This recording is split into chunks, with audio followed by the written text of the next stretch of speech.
It all began with a quaint cottage nestled at the edge of a forgotten forest, a home that stood resolutely against the ravages of time. My grandfather had lived there alone for as long as I could remember, an enigmatic figure often lost in whispered conversations with shadows. When I received word of his passing, I felt a weight settle over my heart, not just for his loss, but for the secrets that lurk within those walls. As I stepped inside, the musty scent of old wood and damp earth wrapped around me like a shroud. Dust motes danced in the narrow beams of light filtering through grimy windows, and as I unearthed family relics, an inexplicable chill coursed through me. Among the clutter, I discovered an old leather journal, frayed at the edges, filled with my grandfather's meticulous handwriting.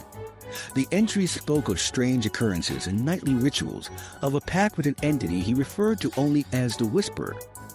My pulse quickened with each page I turned until I reached an entry dated on the eve of his last breath. He wrote of a darkness creeping into his thoughts, of a voice beckoning him to the forest at midnight.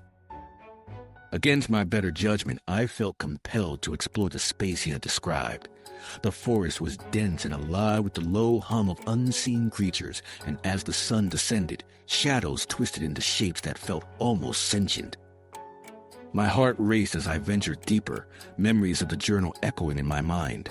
The air turned thick with dread until I stumbled upon a clearing, and there, beneath the pale moonlight, stood an ancient stone altar, covered in what I could only hope was animal blood. It was then I heard it, a soft whisper slicing through the silence, calling my name. Panic surged as I realized the truth. Whatever my grandfather had summoned had not been laid to rest with him.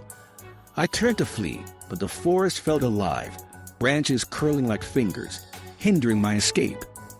The whispers grew louder, a cacophony of torment and chaos. I ran blindly through the trees, desperate to leave that accursed place behind. But a final image burned itself into my mind. The altar, illuminated by moonlight, and at its center, an empty vessel waiting for a new soul to claim. I staggered into the safety of the cottage, slamming the door behind me, but even as I locked it tight, a chilling realization settled over me. The entity my grandfather had conjured was no longer confined.